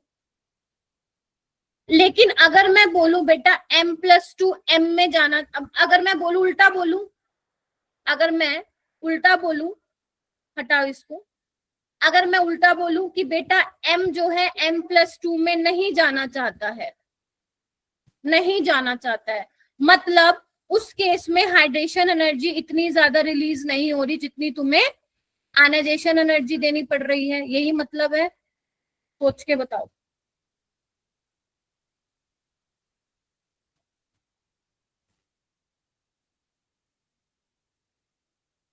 ठीक है, मैं फिर रिपीट कर रही हूँ, मैं बोल रही हूँ अगर तुम्हारा मेटल M+2 में, मतलब 0 में है अभी, वो +2 में जाना चाहता है, तो मतलब जब वो +2 में जाएगा, एक्वस में है वो, तो वहां पे हाइड्रेशन एनर्जी रिलीज होगी। अगर मैं बोल रही हूँ मेरी हाइड्रेशन एनर्जी इतनी ज्यादा रिलीज होगी कि मुझे जब 2 इलेक्ट्रॉन निकालने के लिए जो आयनाइजेशन एनर्जी देनी पड़ रही थी, उसको भी उसने क्या कर दिया है, कंपनसेट कर दिया, मतलब वो ज्यादा रिलीज हो रही है एज कम्पेयर टू जितनी एनर्जी चाहिए, तो मतलब वो +2 में जाना चाहेगा। ठीक है, अगर मैं बोल रही हूँ कब M+2 में नहीं जाना चाहेगा, जब आप आयनाइजेशन एनर्जी बहुत ज्यादा देनी पड़ रही है, इतनी तो रिलीज भी नहीं हो रही जितनी आपको देनी पड़ गई, तो ये जाना चाहेगा क्या, नहीं जाना चाहिए, ये मैंने समझाया है, ठीक है, कंफर्म कीजिए इतना। Yes ma'am. चलो, अगर मैं बोल रही हूँ जितना नेगेटिव रिडक्शन पोटेंशियल होगा वो उतना अच्छा रिड्यूसिंग एजेंट होगा, कैन आई से दिस? और अगर मेरा रिडक्शन पोटेंशियल पॉजिटिव होगा, ध्यान रखना मैं रिडक्शन पोटेंशियल की बात कर रही हूँ, तो स्ट्रॉन्ग ऑक्सीडाइजिंग एजेंट। वैसे तो हम कंपेयर करके बताएंगे ये वाली चीजें, स्ट्रॉन्ग वीक। तो ये चीजें हम वैसे इलेक्ट्रो में भी पढ़ते हैं, बस यहाँ पे थोड़ा सा और चीजें यहाँ पे ऐड हो रही हैं हाइड्रेशन एनर्जी वाली, ठीक है जी। चलूं मैं आगे, चलिए अब आ जाओ एनसीईआरटी क्या कहती है, थोड़ा सा ध्यान से देखेंगे सारे बच्चे। एनसीईआरटी क्या कहती है, पहले तो देखो ये टेबल आपको बोल क्या रही है, ये आपको बता रही है फर्स्ट रो ट्रांजिशन एलिमेंट और इनका इलेक्ट्रोड पोटेंशियल, ये बता रही है किसके लिए, जब M+2 किस में चेंज हो रहा है मेरा बेटा, M में हो रहा है ना, बोलो electrode potential for the reduction of, जब M+2 M में जा रहा है, ठीक है ऋषि सिमरन, ठीक है क्या, Krishna, yes ma'am. Yes ma'am. जो मैं बोलती जा रही हूँ लिखते जाना जरूर। अब ना आप इनको मत देखना, इनको मत देखो प्लीज, ये तुम्हारे काम की नहीं है, तुम बस ये देखो जो मैं तुम्हें समझाना चाह रही हूँ। मैं किसकी बात कर रही हूँ, M+2 M में जाना चाहेगा, ठीक है, जाएगा या नहीं जाना चाहेगा ये आपको देखना है, ठीक है। तो यहाँ पे अगर मैं टाइटेनियम की बात करूं तो उसका इलेक्ट्रोड पोटेंशियल नेगेटिव में आ रहा है, कैन यू सी दैट। फिर मैं वेनेडियम पे गई तो वो लेस नेगेटिव हो रहा है, क्रोमियम पे गई तो और लेस नेगेटिव हो रहा है, मतलब टाइटेनियम से, जब मैं स्कैंडियम की मैं बात नहीं कर रही, स्कैंडियम से सॉरी टाइटेनियम से जब मैं वेनेडियम क्रोमियम पे आ रही हूँ तो मेरी वैल्यू लेस नेगेटिव आ रही है, ठीक है, आगे आओ। फिर उसके बाद कायदे से मैग्नीज की वैल्यू और कम नेगेटिव होनी चाहिए, लेकिन ये तो एक्सपेक्टेशन से ज्यादा नेगेटिव है, यस और नो, ठीक है। Yes ma'am. अभी जो मैं बता रही हूँ वो समझो। फिर उसके बाद आयरन की और लेस नेगेटिव हुई, ये देखो लेस नेगेटिव होके ये पॉजिटिव की तरफ जा रही है, हाँ जी, कॉपर की पॉजिटिव दिख रही है आपको। फिर कायदे से अगर कॉपर की पॉजिटिव है तो जिंक की भी क्या होनी चाहिए थी मैम, पॉजिटिव, लेकिन वो नेगेटिव आ रही है। यानी कि जो हमारी एक्सपेक्टेशन है उस पे कौन नहीं खरा उतर पाया है, मैग्नीज नहीं खरा उतर पाया है और जिंक नहीं खरा उतर पाया है। पहले तो ये चीज आपको क्लियर होनी चाहिए। दूसरा, आप लोग क्या ऑब्जर्व कर पा रहे हो इस टेबल से कि मैम अगर मैं देखूं कि अगर मेटल +2 से +M की यहाँ पे वैल्यूज जो है बेसिकली दे रखी हैं, तो सारी की सारी वैल्यू नेगेटिव हैं, सिर्फ कॉपर की वैल्यू क्या है यहाँ पे पॉजिटिव है। अब कॉपर की वैल्यू पॉजिटिव होने का मतलब क्या है, मैंने तुम्हें बताया था M+2 M में तभी जाना चाहेगा जब आपका रिडक्शन पोटेंशियल क्या होगा, पॉजिटिव होगा, यस और नो, हाँ या ना। तो यानी कि सिर्फ यहाँ पे मैं इसको अलग, ये सब मैं लिखवा दूंगी, डोंट वरी, पहले सुन लो। यानी कि जो यहाँ पे कॉपर भैया जी हैं, सिर्फ टाइटेनियम से लेकर जिंक तक में जो कॉपर है वो सिर्फ क्या करना चाहेगा, कॉपर +2 किस में जाना चाहेगा, कॉपर में जाना चाहेगा। यानी कि उल्टी बात फिर नहीं हो पाएगी, यानी कि कॉपर +2 में नहीं जाना चाहेगा, यही मतलब हुआ। कंफर्म कीजिए ये बात। Yes ma'am. अच्छा, और क्या कंक्लूजन निकाला कि मैम जितने भी बाकी नेगेटिव वाले हैं उसका मतलब वो +2 से 0 में नहीं जाना चाहेंगे, यही मतलब हुआ। अभी उनके करस्पॉन्डिंग क्या आ रहा है, नेगेटिव वैल्यू आ रहा है। तो can you compare this table जो कि एनसीईआरटी में गिवन है, ठीक है। अब एनसीईआरटी क्या करती है, ये टेबल तो उसने सजा के रख दी, अब वो कुछ पॉइंट्स लिखना स्टार्ट करती है, तो हम भी वो पॉइंट्स को पढ़ना चालू करेंगे, ठीक है। चलिए आइए, तो पहला पॉइंट लिखती है एनसीईआरटी, ध्यान से देखेंगे copper shows a unique behavior in the series as it is the only metal having positive value of E naught. ठीक है मैम, 2 से ज्यादा नहीं हो सकता, नहीं 2 से, अभी मैं M+3 से +2 वाला भी दिखाऊंगी। आपको वही डेटा को समझना है जो आपके एनसीईआरटी में दे रखा है। आपके एनसीईआरटी में एक +2 से 0 में दे रखा है, एक +3 से जब +2 में जाओगे वो वाला डेटा दिया होगा। बहुत कॉम्प्लिकेटेड है आयरन ये, बहुत। तो एनसीईआरटी 2 चीजों के बारे में डिस्कस करती है। अब इसमें भी तुम देखोगे मैम कितनी चीजें हैं।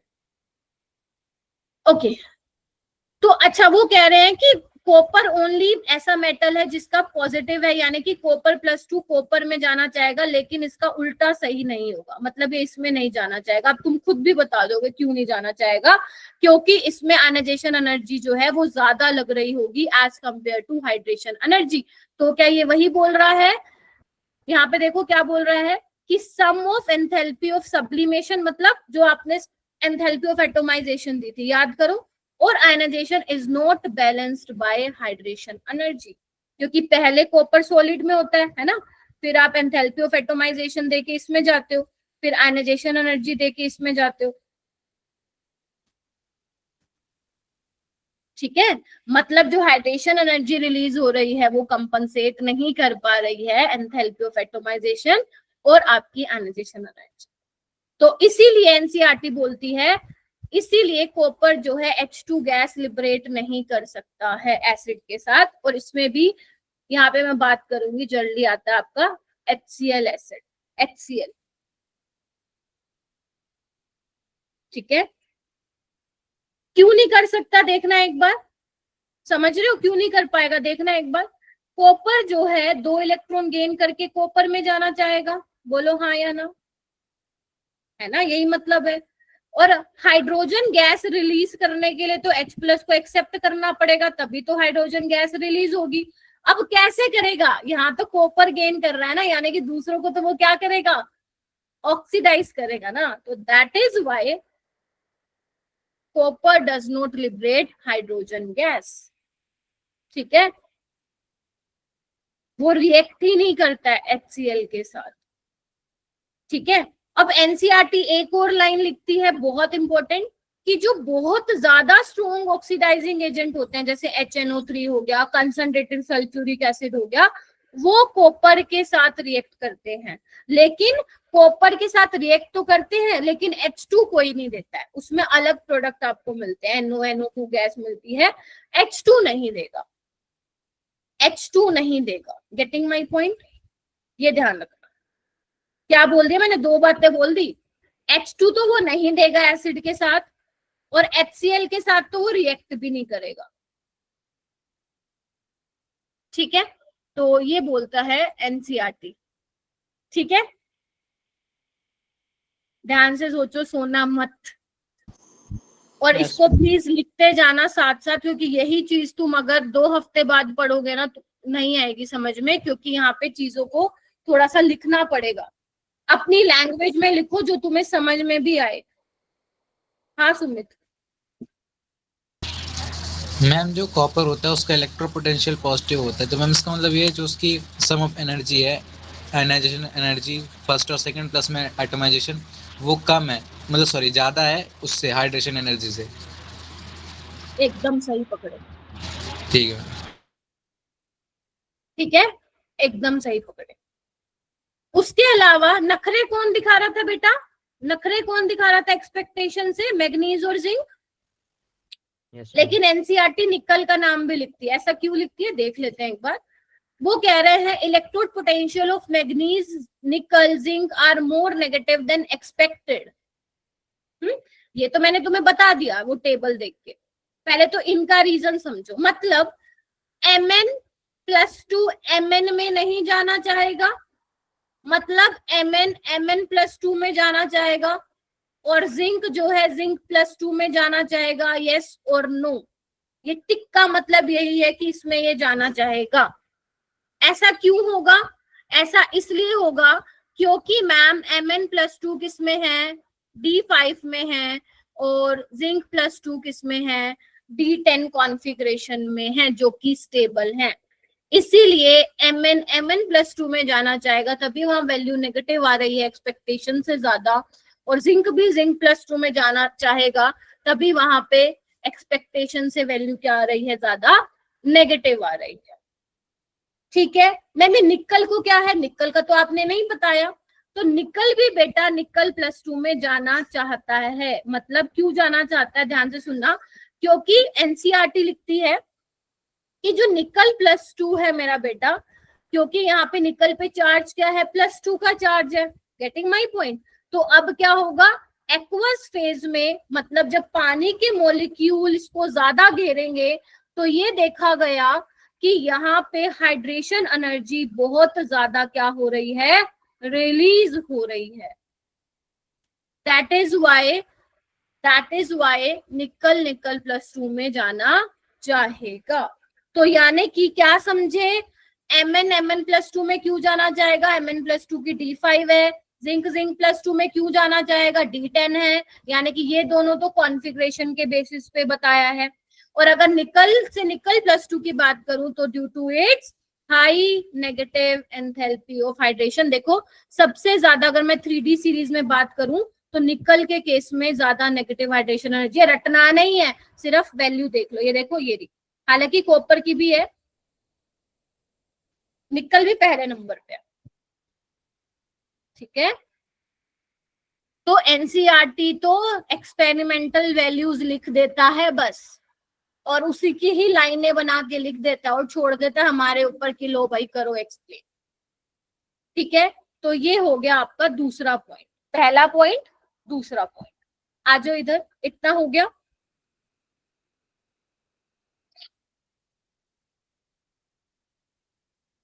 मुश्किल तो नहीं लग रहा ना, प्लीज थोड़ा थोड़ा लिखते जाओ साथ साथ ताकि आगे जाके, क्योंकि मैं तुम्हें सवाल भी दूंगी आज करने के लिए।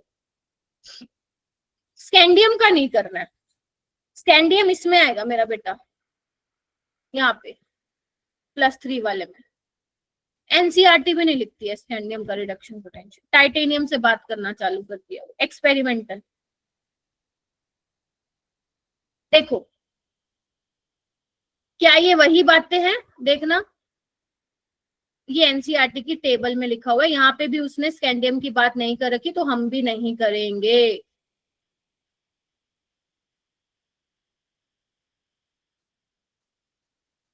स्कैंडियम +3 में होएगा बेटा, स्कैंडियम +3 में ही मिलता है, इसकी वेरिएबल ऑक्सीडेशन स्टेट नहीं होती है, तभी भी नहीं दे रखा उसने।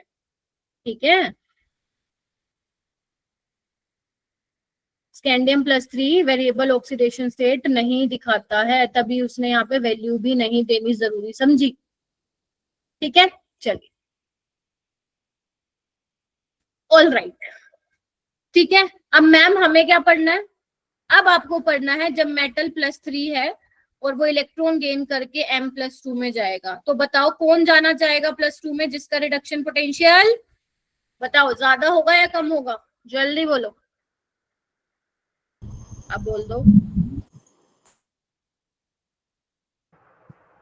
हाँ बोलो, कौन जाना चाहेगा +2 में, जिसका ज्यादा हुआ। वेरी गुड, जिसका ज्यादा जिसका ज्यादा होगा।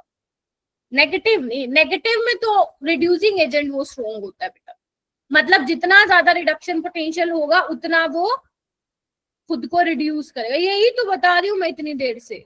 ये क्या करो फिर, तुम्हें समझ में क्या आया, फिर पूरी कहानी आधी से ज्यादा बता दी मैंने तुम लोगों को। ठीक है, चलिए ये जो वैल्यूज हैं इस पे मैं आती हूँ, ये काफी इंपॉर्टेंट है, पहले ये देख लो एनसीईआरटी क्या बोलती है। पहला पॉइंट एनसीईआरटी बोलती है, हालांकि स्कैंडियम की वैल्यू उसने दे नहीं रखी है, बट अगर मैं स्कैंडियम की जाने की टेंडेंसी देखूं, मतलब स्कैंडियम क्या खुशी से जाना चाहेगा +2 में, आंसर इज नो, क्योंकि मैंने तुम्हें कल बताया था स्कैंडियम तेरी विदाई करके यानी कि 4s2 3d1 होता है। तो अगर +3 की बात करूं तो स्कैंडियम में क्या होगा, आर्गन 18, तो स्कैंडियम +3 तो बहुत स्टेबल है, वो क्यों जाना चाहेगा +2 में। ठीक है, तो उसकी वैल्यू क्या आती है आपकी, कम आती है, लो वैल्यू आती है। ठीक है, पहला पॉइंट। दूसरा पॉइंट, जो जिंक है, जिंक जिंक तुम खुद बताओ, जिंक क्या +3 से +2 में जाना चाहेगा? हाँ मैम जाना जाएगा। जिंक +3 तो दिखाता भी नहीं, जिंक +2 में जाना चाहेगा क्योंकि जिंक +2 में क्या है, D10 है। दैट इज वाई बोल रहा है highest value, why on the basis of electronic configuration. आसान है, ये हो गई 2 वैल्यू, ध्यान से देखेंगे सारे। तीसरा पॉइंट, क्या Mn+3 +2 में जाना चाहेगा? हाँ मैम जाना चाहेगा। क्यों? Due to D5 configuration of Mn+2। देखो देखो,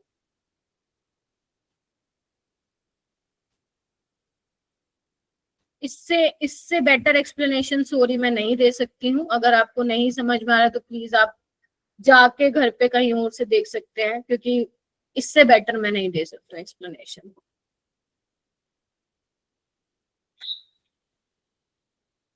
आई होप आपको इलेक्ट्रॉनिक कॉन्फ़िगरेशन लिखने आती हो। नैतिक ठीक है? Yes ma'am. ठीक है, फिर उसके बाद क्या बोल रहा है यहाँ पे, एक बार आयरन की वैल्यू देखना मेरा बेटा, देखना इधर, आयरन की वैल्यू देखना 0.77 है, थोड़ी सी कम है एज कंपेयर टू मैग्नीज। और मतलब है तो पॉजिटिव, मतलब वो कह रहे हैं है तो पॉजिटिव, यानी कि F+3 जो है चला तो जाएगा Fe+2 में, लेकिन लो वैल्यू है, लो, क्योंकि यहाँ पे देखो बढ़ रही है तो उस हिसाब से बढ़नी चाहिए, लेकिन कम हो गई ना।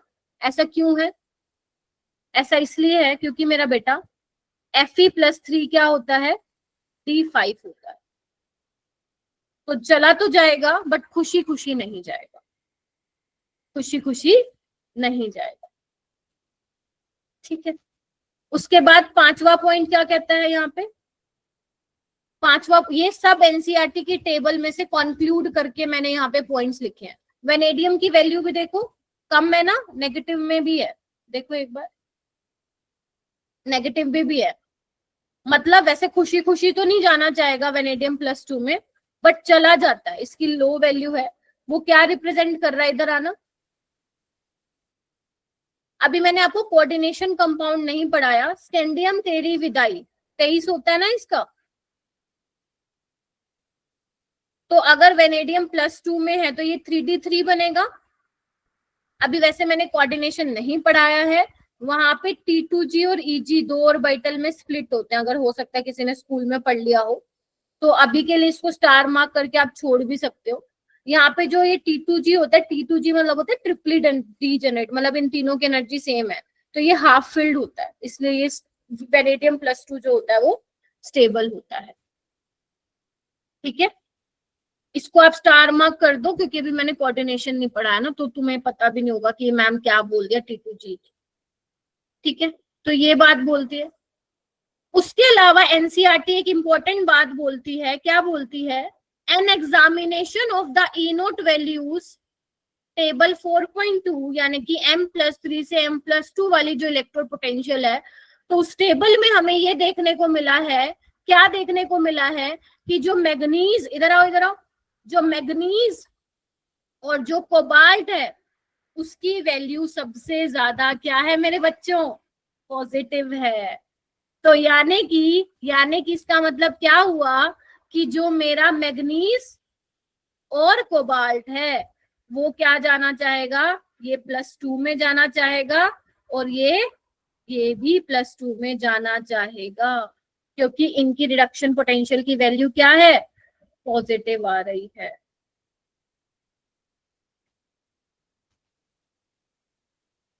और एक बहुत इंपॉर्टेंट बात, सबसे ज्यादा पॉजिटिव किसकी वैल्यू है, इधर देखो, नजर मारो, किसकी है, कॉपर। कोबाल्ट है वो बेटा। यानी कि सबसे ज्यादा स्ट्रॉन्ग कौन सा हो गया, बोलो। कोबाल्ट। ये कोई भी नहीं आपको बताएगा, इवन एनसीईआरटी की टेबल बताएगी। एनसीईआरटी पता है ये लिख के छोड़ देती है, ये लिख के छोड़ देती है, और पेपर में आएगा कि बताओ भाई कौन स्ट्रॉन्ग ऑक्सीडाइजिंग एजेंट है, तो तुम बहुत आंख बंद करके लगा के आओगे Mn+3। क्यों? क्योंकि मैम Mn+2 तो D5 में या D7 में है, लगा के आओगे ना Mn+3 स्ट्रॉन्ग ऑक्सीडाइजिंग एजेंट नहीं, लेकिन जो एक्सपेरिमेंटल वैल्यूज निकल के आई ना, enthalpy of atomisation, ionisation energy, hydration energy, उन सब का डेटा जो बेसिकली वो सारी एनर्जीज को आपको कंसिडर करके जो इलेक्ट्रोड पोटेंशियल की वैल्यू निकल के आती है, वो कोबाल्ट+3 से कोबाल्ट+2 की ज्यादा निकल के आती है। That is why Mn+3 strong oxidising agent है, लेकिन उससे ज्यादा कौन है? कोबाल्ट+3 है। अभी तुम क्वेश्चन देखोगे ना, तुम्हें समझ में आ जाएगा कि मैं इतना क्यों चिल्ला चिल्ला के एक एक बात पे इतना जोर दे रही। ठीक है, तो कोबाल्ट+3 क्या है? स्ट्रॉन्ग ऑक्सीडाइजिंग एजेंट है।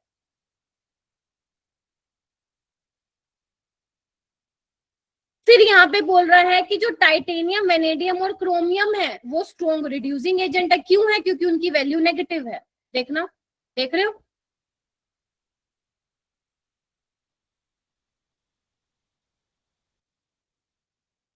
है तो मतलब ये क्या करना चाहेंगे? ऑक्सीडाइज कर सकते हैं खुद को। देखो क्रोमियम+3 में जा रहा है, वेनेडियम भी जा सकता है ऑक्सीडेशन उसका, क्योंकि उसकी हायर ऑक्सीडेशन स्टेट भी तो मिलती है ना, और ऐसे टाइटेनियम भी जा सकता है। तो यानी कि अगर ये ऑक्सीडाइज कर सकते हैं, तो अगर किसी एसिड के साथ आप रिएक्शन करा रहे हो, क्या वो H2 गैस लिबरेट करेगा? यस और नो? सोच के बताओ, सोच के बताओ। ये पैराग्राफ मैंने बहुत ज्यादा इंपॉर्टेंट बता दिया तुम लोगों को। अभी भी डाउट है तो पूछ लो। करेगा। हाँ, तो मैं दे रही। करेगा। हाँ जी, सुमित कर जाएगा, सक्षम, आरुष, हर्षित, कृतिका। Yes ma'am. थोड़ा है, आई नो, थोड़ा चैप्टर है थ्योरेटिकल। ठीक है, ये क्वेश्चन कर लोगे? देखना एक बार, बस पढ़ लो एक बार। Why chromium+2 is reducing and magnesium+3?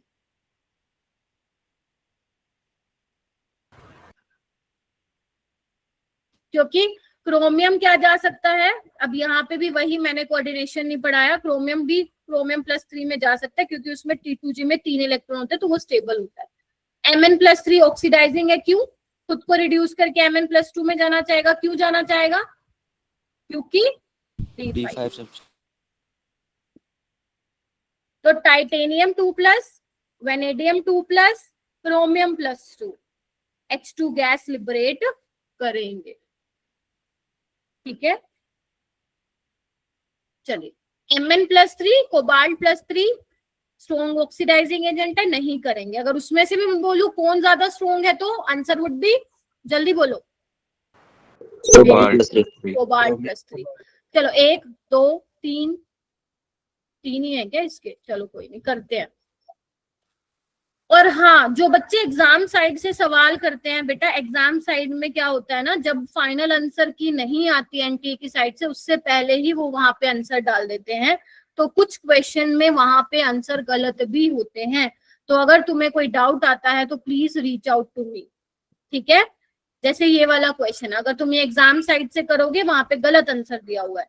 अगर आपको सही आंसर देना है तो मैथन गो साइड पे जाया करो आप लोग। वहां पे तब वो आंसर देते हैं जब एनटीए रिलीज करता है आंसर की। क्लियर है? मैथन गो, मैथन गो। एक मिनट, जो नाम पूरा नहीं लिखा मैंने तो, मैथन गो। अगर तुम्हें सही आंसर की चाहिए तो इस पे भी, मैथन गो पे भी तुम प्रैक्टिस कर सकते हो। वो भी पहले क्वेश्चन ही लिखते हैं, उसके बाद आंसर आता है। सेल्फ स्टडी साइट पे क्वेश्चन के नीचे ही सॉल्यूशन होता है, तो मेरे को इतना यूजफुल नहीं लगता वो। ठीक है, तो थोड़ा सा ध्यान रखिएगा। चलिए क्वेश्चन को करिए, और 90% जनता मेरे को लग रही है, देखते हैं कैसे करते हो। एक बार करो, इसको ट्राई करो।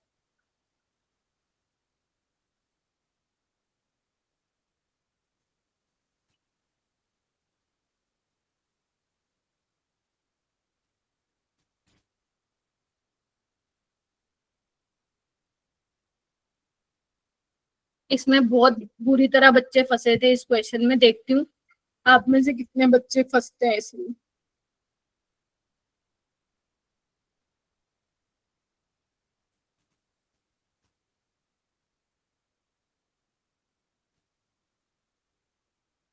try to solve this question. और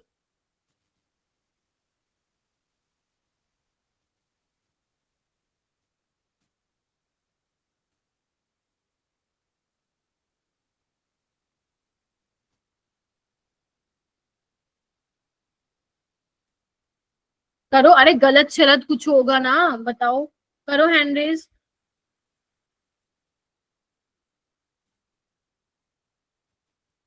कृष्णा क्या लग रहा है?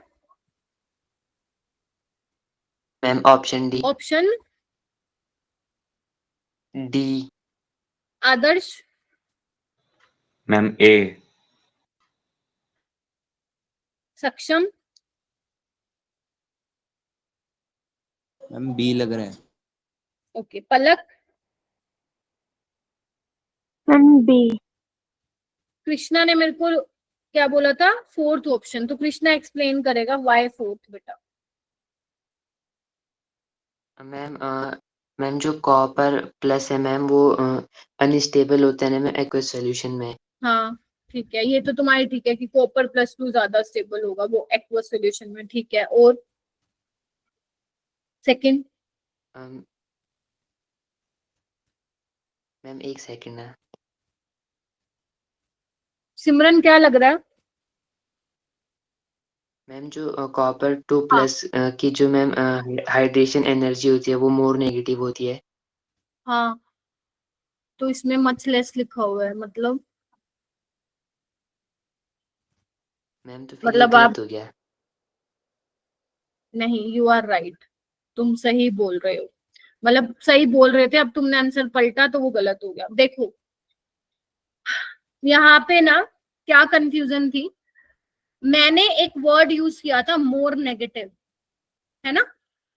और अगर आप मैथमेटिकल चलोगे तो जो सबसे ज्यादा नेगेटिव में होता है वो क्या होती है? वैल्यू, जल्दी बोलो, मतलब वो छोटा होता है ना।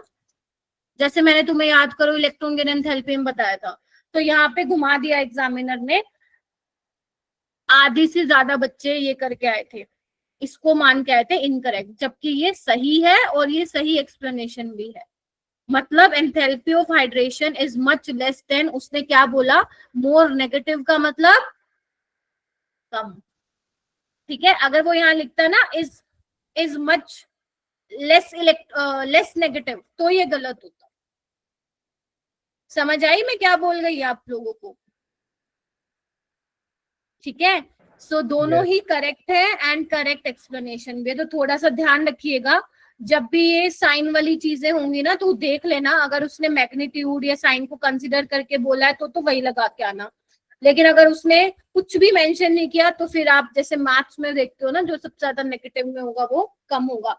मैंने एक क्वेश्चन भी तुम लोगों को भेजा था डीपीपी में, शायद प्रिंस तुमने पूछा था मेरे से वो, तो वहां पे भी वो चीज कंसिडर। Yes. ये वाला करो।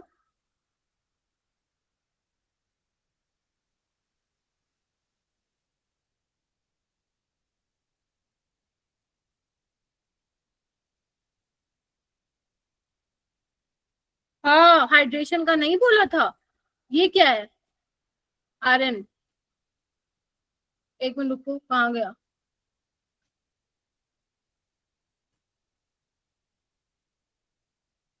ये क्या था?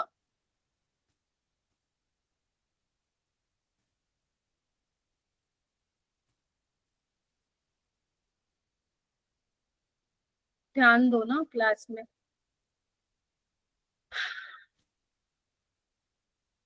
चलो क्या क्वेश्चन था ये?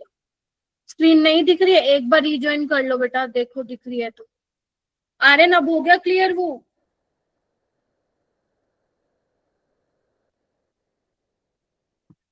हाँ, थोड़ा सा ध्यान से देखो क्या बोल रहे हो। चलो ये वाला सवाल करो।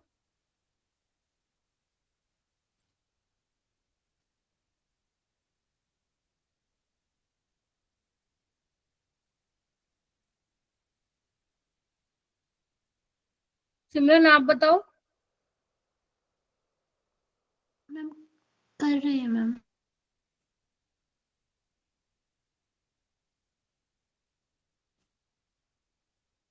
Sajiya? Ma'am B. Ma'am sorry ma'am. हाँ मैम सी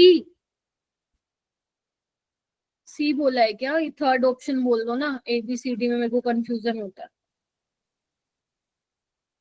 हाँ सिमरन करा।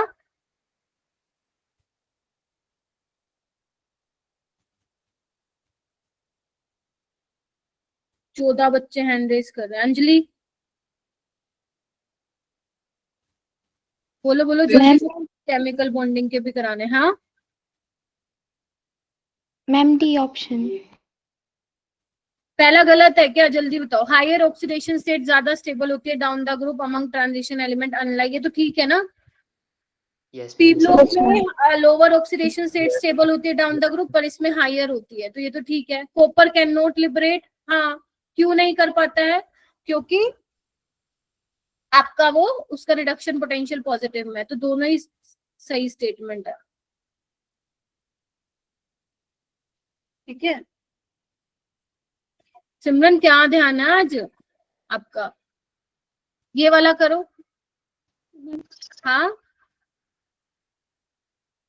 मैम कंफ्यूज हो गई। अभी तो सीधा क्वेश्चन ही पूछा था। खैर ये वाला करो।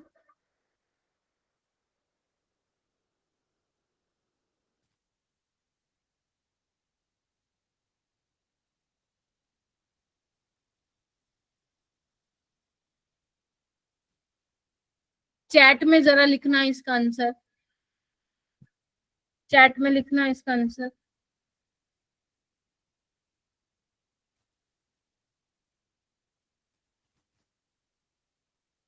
चैट में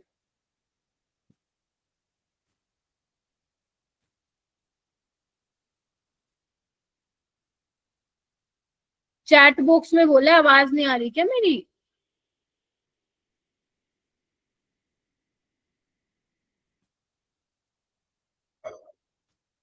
कृतिका ए क्यों आएगा?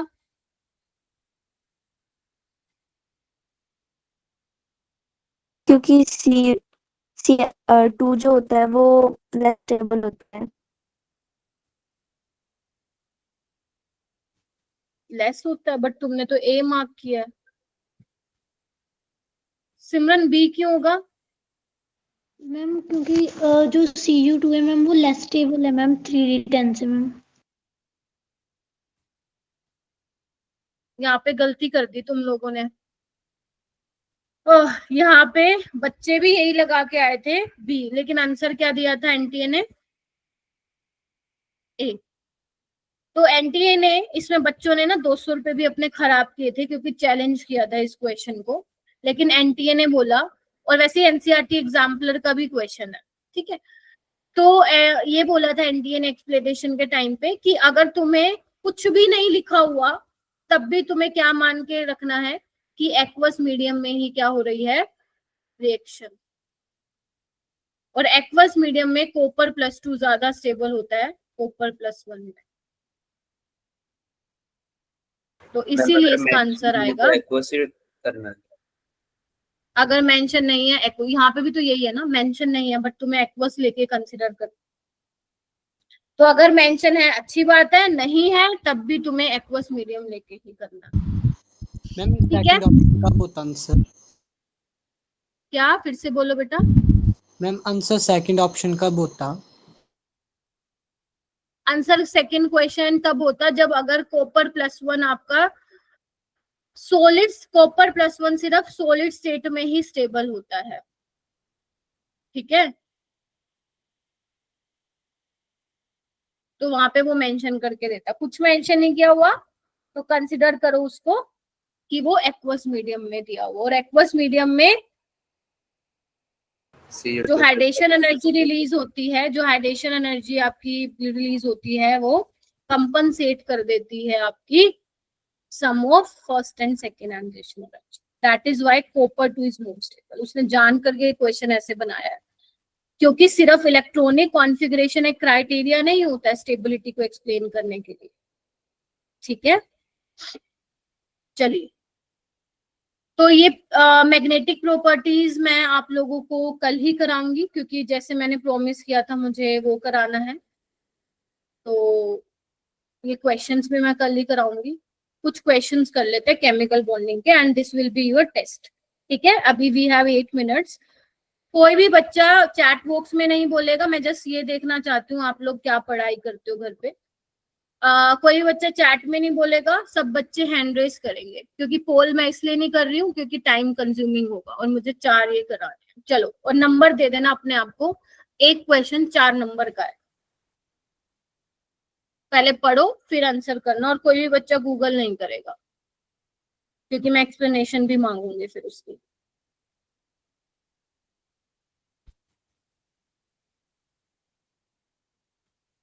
हैंड रेस कर लेना जिसका हो जाए।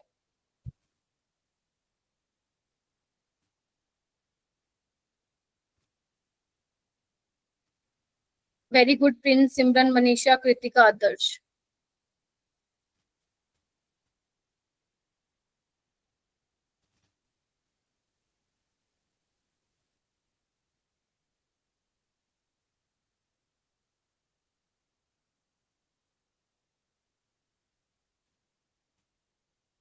प्रिंस आप बताओ, प्रिंस खोजान।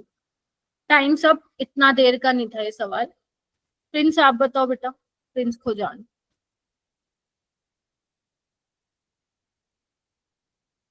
स्टेटमेंट 2 इस मतलब option number 2। Okay, Manisha.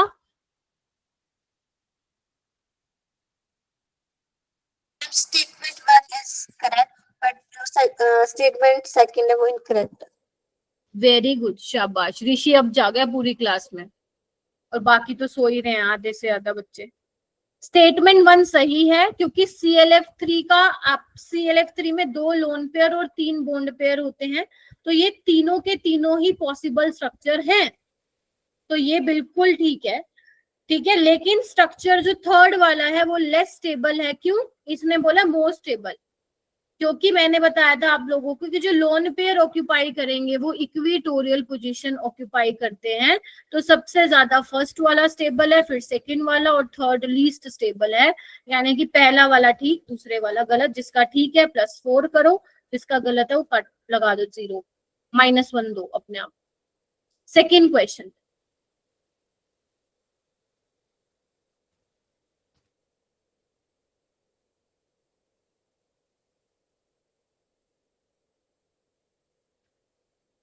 Try to solve in 30 seconds बेटा।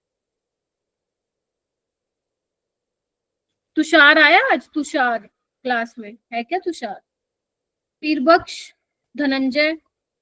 धनंजय पढ़ाई Yes, नहीं ma'am. करी क्या इसमें? तुषार है? मैं बता रहा तुषार, तुषार है। तुषार एक्टिव रहो, मैं आप लोगों को पर्सनली मैसेज भी करती हूँ, एक्टिव रहो। रिया, 10 बच्चों ने हैंड रेस किया है। ओके, 12 बच्चों ने। और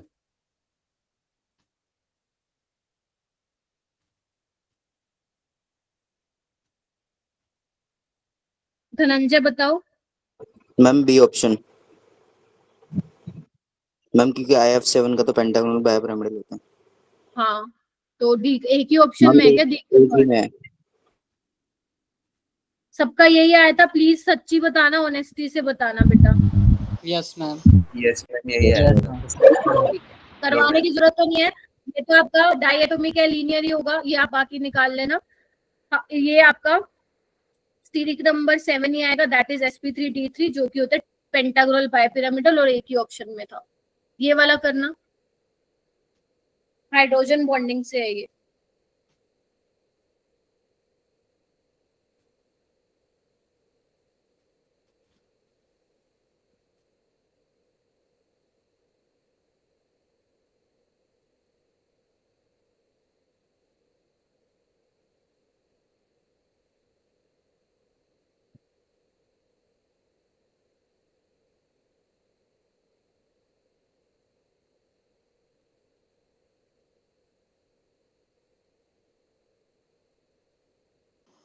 मैम हो गया।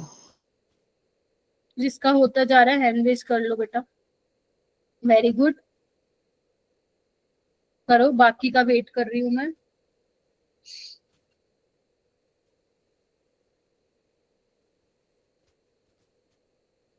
आदर्श आप बताओ, मैम ए। ऑप्शन ए या सिर्फ A? Ma'am option A. Option A, यानी कि तुम्हारा क्या बताना है वैसे, करेक्ट बताना है। Okay, A option. Naitik? C. A D E. Okay. Simran? Ma'am सी।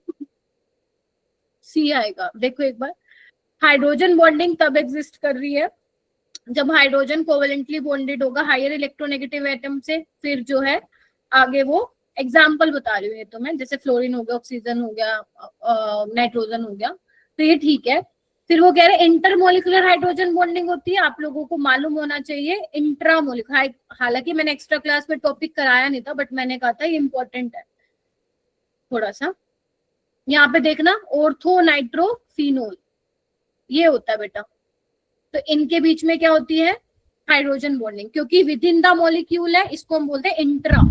जैसे तुम लोग नहीं करते इंट्रा स्कूल को, इंट्रा ऐसे कंपटीशन, इंट्रा रंगोली कंपटीशन, तो तुम्हारे स्कूल, कोई बात नहीं आदर्श, तो तुम्हारे स्कूल के 2 लोग वो करते हो ना, आपके बीच में कंपटीशन होता है, ठीक है? तो ये गलत है, इंटर नहीं इंट्रा होगा। फिर वो कह रहे हैं HF में इंट्रा है, नहीं, 2 डिफरेंट मॉलिक्यूल्स के बीच में जब हाइड्रोजन बॉन्डिंग होती है उसको हम इंटर बोलते हैं। तो बी गलत है, सी गलत है। अब तुम्हें चेक करना पड़ेगा डी और ई ठीक है या नहीं। तो वो कह रहे हैं हाइड्रोजन बॉन्डिंग का जो मैग्नीट्यूड है डिपेंड करता है फिजिकल स्टेट। यस, डिपेंड बिल्कुल करता है कि आपका अगर सॉलिड स्टेट में है तो हाइड्रोजन बॉन्डिंग ज्यादा हो रही है, लिक्विड स्टेट में है तो कम, मतलब डिपेंड करता है। जैसे हम बोलते हैं कि अमोनिया के केस में लिक्विड में क्या करता है, हाइड्रोजन बॉन्डिंग होती है। तो यस, फिजिकल स्टेट पे भी डिपेंड करता है हाइड्रोजन बॉन्डिंग का मैग्नीट्यूड। फिर उसके अलावा कह रहे हैं, आंसर तो आ गया है, hydrogen bonding has powerful effect. हाँ, जैसे हम बॉइलिंग पॉइंट देखते हैं, तो बॉइलिंग पॉइंट में भी, जैसे हमने उसका भी तो देखा था, वाटर और H2S में वाटर का बॉइलिंग पॉइंट ज्यादा था, याद करो, क्योंकि वाटर में क्या हो रही थी, आपकी हाइड्रोजन बॉन्डिंग हो रही थी। वाटर लिक्विड था, H2S गैस था, ठीक है? तो यहाँ पे ए भी ठीक है, डी भी ठीक है, ई भी ठीक है। लास्ट क्वेश्चन, फिर छुट्टी। लास्ट क्वेश्चन है, करो।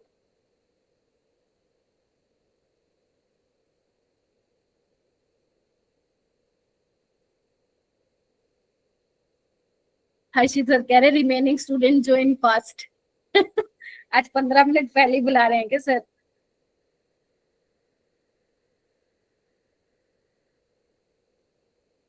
बस ये लास्ट क्वेश्चन है, फिर आप जा सकते हो।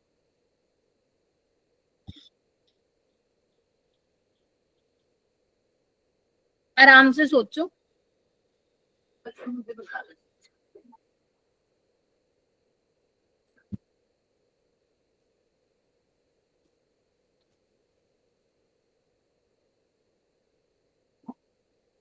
किया क्या किसी ने? अच्छा कर लिया, मेरे को शो नहीं हो रहा था। ओके, अभी शो हुआ। स्मृति का आप बताओ बेटा। Ma'am option D. वाई?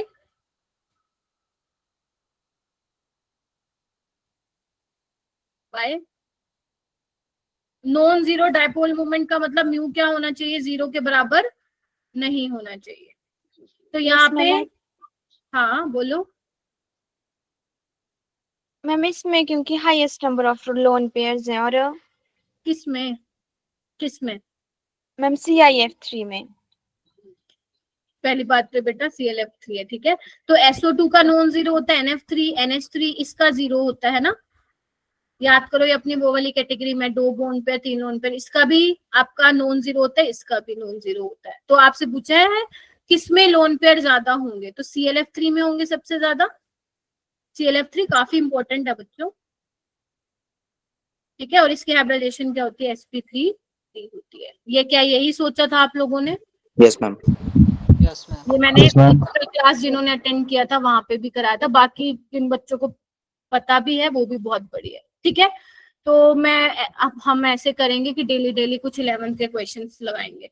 चलिए ठीक है, जो मैंने कराया है मैं असाइनमेंट आप लोगों को शेयर करूंगी, सिर्फ 13 क्वेश्चन है